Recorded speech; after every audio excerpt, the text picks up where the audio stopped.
Hello students, आज हम cash flow statement से related MCQ and PYQ analyse करेंगे।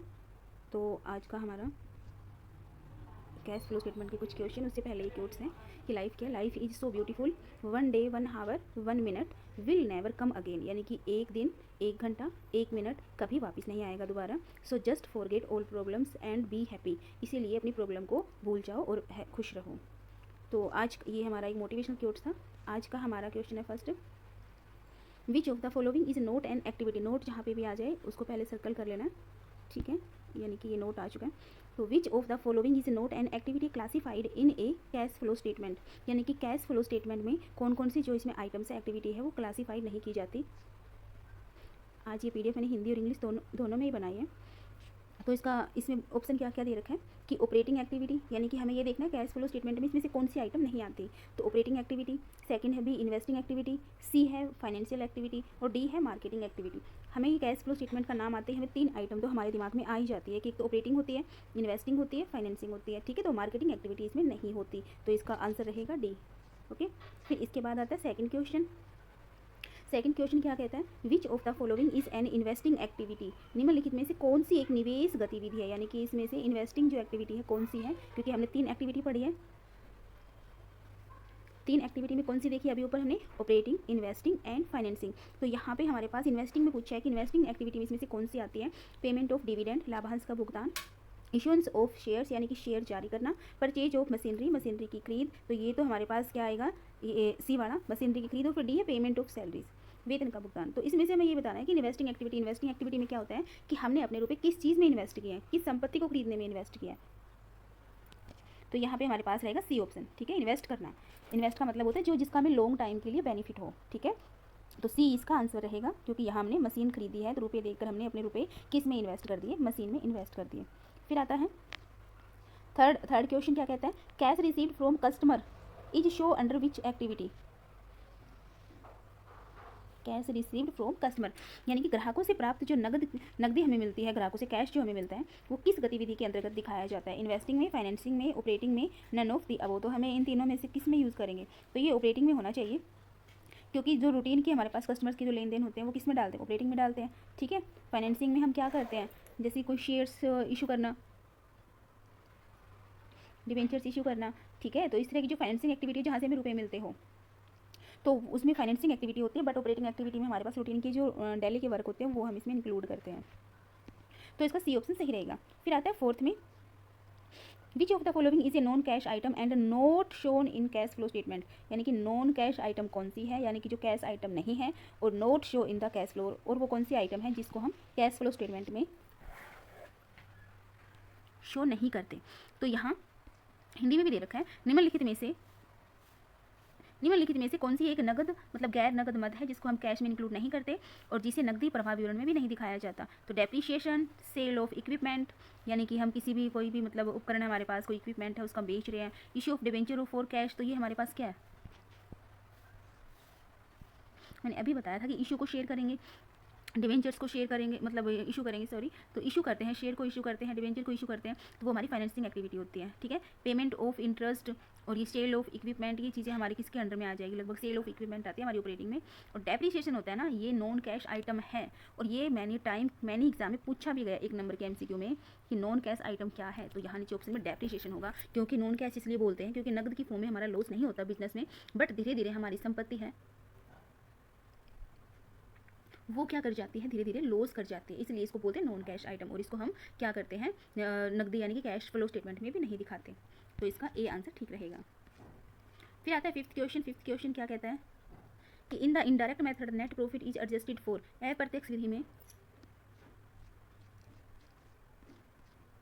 ये कह रहे हैं कि अप्रत्यक्ष विधि में शुद्ध लाभ को किसके लिए समायोजित किया जाता है, यानी कि इनडायरेक्ट मेथड में net profit is adjusted, net profit जो होगा वो कैसे एडजस्ट किया जाता है। चेंजेस इन कैश ओनली, केवल नगद परिवर्तनों के लिए, non cash item and changes in working capital, गैर नगद मदे और कार्यशील पूंजी में बदलाव के लिए यूज़ करते हैं नेट प्रॉफिट को। ओनली नॉन कैश आइटम, केवल गैर नगद मदे यूज़ करते हैं। Only cash from investing activity, तो केवल निवेश वाली एक्टिविटी में इसका नेट प्रॉफिट का यूज़ करते हैं। तो ये कहाँ हम इसको अच्छे से एडजस्ट करते हैं, तो ये आ जाएगा इसका बी ऑप्शन, ठीक है, यानी कि गैर नगद मदे और कार्यशील पूंजी में। समझ में आया? यानी कि अप्रत्यक्ष विधि में शुद्ध लाभ को किसके लिए समायोजित किया जाता है, किसके लिए एडजस्ट किया जाता है? Net profit is adjusted. जो हमारा नेट प्रॉफिट होता है ना, उसमें से हम कुछ अमाउंट रखते हैं ताकि आगे हमें उसका लॉस कवर हो सके, तो वो किसके लिए एडजस्ट करते हैं? वो करते हैं डेप्रिसिएशन के लिए, ठीक है, नेट प्रॉफिट में से। फिर आता है सिक्स क्वेश्चन क्या कहता है कि which is included in financing activity, वित्त पोषण गतिविधियों में कौन सी शामिल होती है? ठीक है, ये है इतना फाइनेंसिंग एक्टिविटी, वित्त पोषण गतिविधियों में कौन सी शामिल होती है? तो मैंने शुरू में बताया था जहाँ पे हमारे पास मनी का सोर्स होता है तो वो फाइनेंसिंग एक्टिविटी होती है। Interest received, repayment of bank loan, purchase of inventory, ये नहीं होगा। डेप्रिसिएशन एक्सपेंसेस, ये भी नहीं होगा। तो इंटरेस्ट रिसीव्ड जो हमारा हुआ है, ये लोन वगैरह हम देते हैं किसी को, तब हमें क्या होता है? इंटरेस्ट रिसीव्ड होता है। रीपेमेंट ऑफ बैंक लोन का रीपेमेंट करना, तो उसमें भी हम क्या करते हैं? फाइनेंसिंग एक्टिविटी यूज़ करते हैं। तो यहाँ इसका बी ऑप्शन सही रहेगा, क्योंकि जो रीपेमेंट ऑफ बैंक लोन है, लोन हमारे पास फाइनेंशियल एक्टिविटी होती है। बैंक से हमने लोन लिया, उसका रीपेमेंट कर रहे हैं, तो फाइनेंशियल एक्टिविटी है ये। ओके, फिर आता है 7th में, what is the main purpose of cash flow statement. Main purpose क्या है कैश फ्लो स्टेटमेंट का? नकदी प्रवाह विवरण का मुख्य उद्देश्य क्या है? टू शो प्रॉफिटेबिलिटी, ठीक है,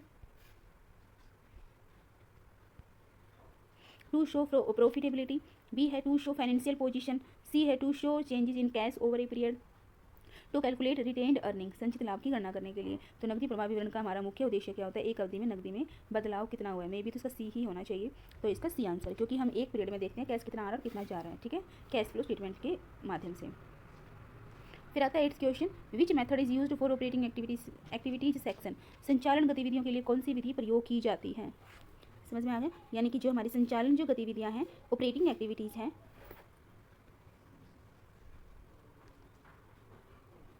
तो इसके लिए हम कौन सा मेथड यूज़ करेंगे? संचालन गतिविधियों के लिए कौन सी विधि यूज़ की जाती है? तो direct method only, indirect method only, both direct indirect, और कैश मेथड ओनली। तो यहाँ सी ऑप्शन होगा, क्योंकि यहाँ पे डायरेक्ट भी यूज़ करते हैं और इनडायरेक्ट भी यूज़ करते हैं। ओके, ऑपरेटिंग एक्टिविटीज़ के लिए।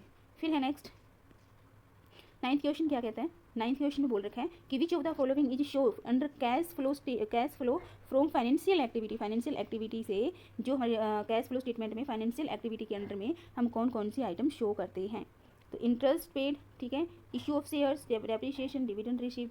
तो इसका बी ऑप्शन होना चाहिए, क्योंकि मैंने शुरू में कहा था कि फाइनेंशियल में डिवेंचर्स, प्रीफरेंस, ये शेयर्स, यानी कि लॉन्ग टर्म की जो हम कैपिटल लेते हैं, इशू करते हैं, जो शेयर्स हो गए, डिवेंचर्स हो गए, ठीक है, तो यहाँ से हमें क्या, एक प्रीफरेंस शेयर है जैसे, उनको इशू कर देते हैं, उसके बदले में हमें क्या मिलती है? लॉन्ग टर्म के लिए कैपिटल मिलती है। तो ये हमारी फाइनेंशियल एक्टिविटी के अंडर में दिखाया जाता है। तो इसमें कौन सा ऑप्शन सही है? बी ऑप्शन इसका सही है। फिर आगे बोल रखा है 10th क्वेश्चन में, interest paid on loan is generally classified under which activity. ऋणों पर भुगतान किया गया ब्याज आमतौर पर किस गतिविधि के अंतर्गत वर्गीकृत किया जाता है? यानी कि जो हमारा लोन होता है ना, इंटरेस्ट पेड करते हैं लोन पे, हम इंटरेस्ट पेड कब करेंगे? हम लोन लेंगे तभी तो इंटरेस्ट देते हैं ना। तो जनरली किस एक्टिविटी के अंडर में डालेंगे इसको? Operating activity, financial activity, investing activity, extraordinaries item. तो यहाँ पे कौन सा आ जाएगा? ए ऑप्शन, क्योंकि इंटरेस्ट पेड करना ये मतलब ये हर मंथली ये प्रोसेस चलती रहती है। तो ये हमारा हो जाएगा ऑपरेटिंग एक्टिविटी, ठीक है, ए ऑप्शन इसका सही रहेगा। फिर आता है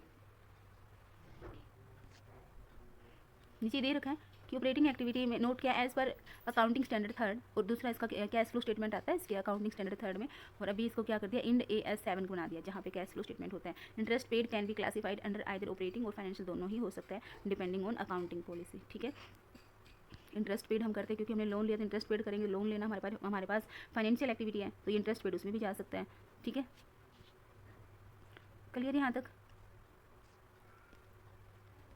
तो अब ये कह रहा है कि ऑपरेटिंग भी हो सकता है, फाइनेंशियल, डिपेंड करता है अकाउंटिंग पॉलिसी पे। 11th क्वेश्चन क्या है? Which of the following is an example of cash outflow from investing activities. Cash outflow होता है इन्वेस्टिंग एक्टिविटीज़ में, तो वो कौन सी एक्टिविटी है? सेल ऑफ इन्वेस्टमेंट, ठीक है, देखो वस्तु को बेचेंगे, रुपये आएंगे। परचेज ऑफ बिल्डिंग, तो यहाँ बी होना चाहिए, क्योंकि इन्वेस्टिंग एक्टिविटी में हम खरीदते हैं तो रुपये बाहर जाता है, तो यहाँ आ जाएगा बी ऑप्शन। फिर है 12th में, what is included in the cash and cash equivalent in the cash flow statement.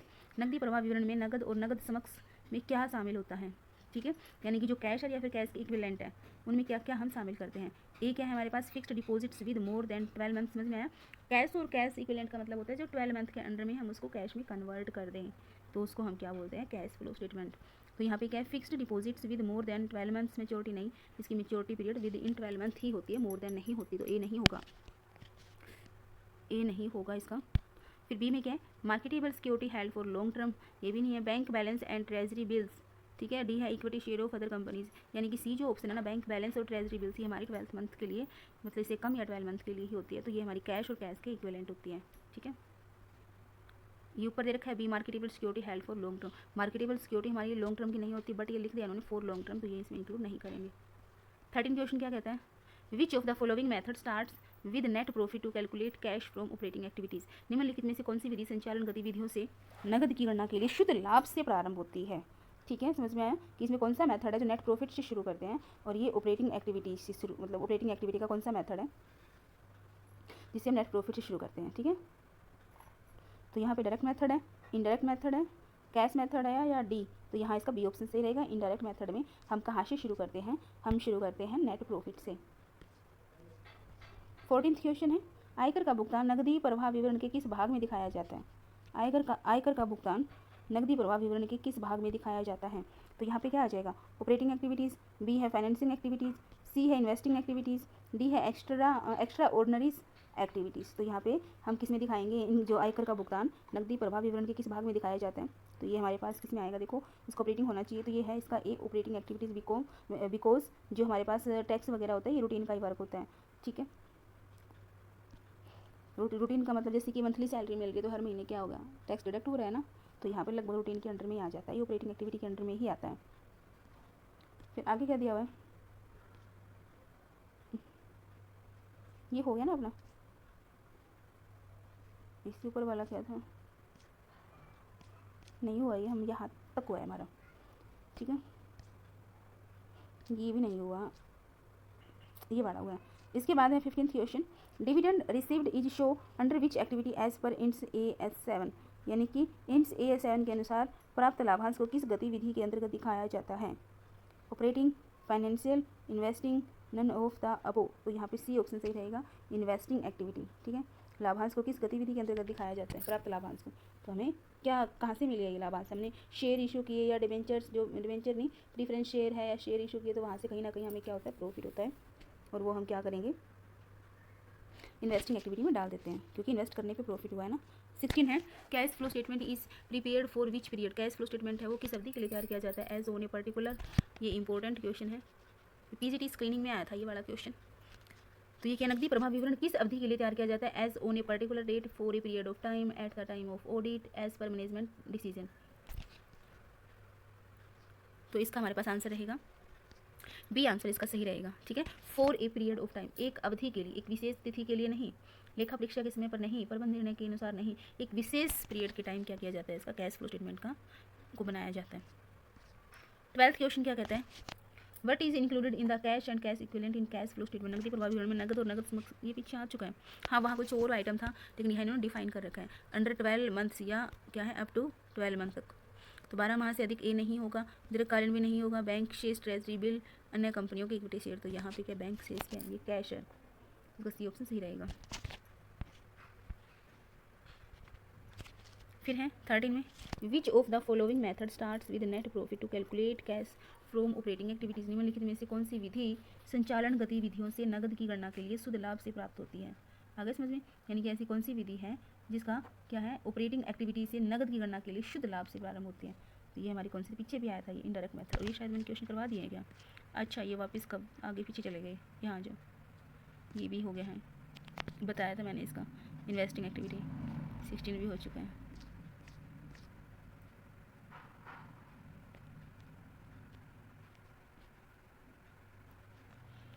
फिर आता है हमारा 18th question, which of the following is added back to net profit indirect method, अप्रत्यक्ष विधि में शुद्ध लाभ में निम्नलिखित में से किसे जोड़ा जाता है, तो यहाँ पे हम किसको जोड़ेंगे, ए डेप्रिसिएशन को जोड़ा जाता है शुद्ध लाभ में, अप्रत्यक्ष विधि में, ठीक है।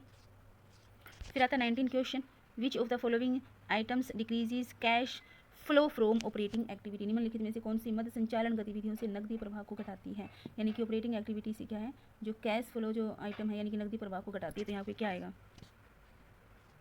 डिक्रीज इन ट्रेड रिसीव, यानी कि क्वेश्चन समझ में आया कि निम्नलिखित में से कौन सी मद ऑपरेटिंग एक्टिविटी से नकदी प्रवाह को घटा रही है, तो यहाँ पे हमारे पास ऑप्शन रहेगा decrease in trade receivables, B है इंक्रीज इन इन्वेंट्री, सी है डेप्रिसिएशन, डी है डिक्रीज इन करंट लायबिलिटी, तो यहाँ पे इसका आंसर रहेगा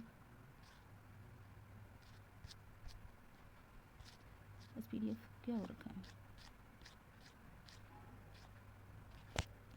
ये हो चुका है 18 19 में आए हुए हैं। तो यहाँ पे हम क्या आंसर देंगे, बी आंसर देंगे, इंक्रीज़ इन इन्वेंट्री। ठीक है, डिक्रीज़ इन ट्रेड रिसीवेबल्स, यानी कि डिक्रीज़ हो रहा है, इसका मतलब क्या हुआ, इंक्रीज़ इन्वेंट्री में वृद्धि हो रही है, तभी तो रुपये कम होंगे ना उधर।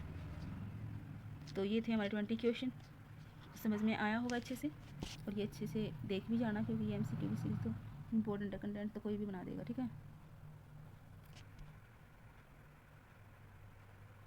तो कंटेंट में क्या चीज़ डालनी है वो चीज़ हमें देखनी होती है। मैंने यहाँ क्वेश्चन कुछ वो डाले हैं MCQ PYQ की फॉर्म में, जो एग्ज़ाम में पूछे जाते हैं। सो थैंक्स, और प्लीज़ साथ में आप सब्सक्राइब भी करिएगा और इसको लाइक भी करिएगा, क्योंकि बिल्कुल भी सब्सक्राइब नहीं बढ़ रहा तो वीडियो डालने का मन ही नहीं करता। Please support me.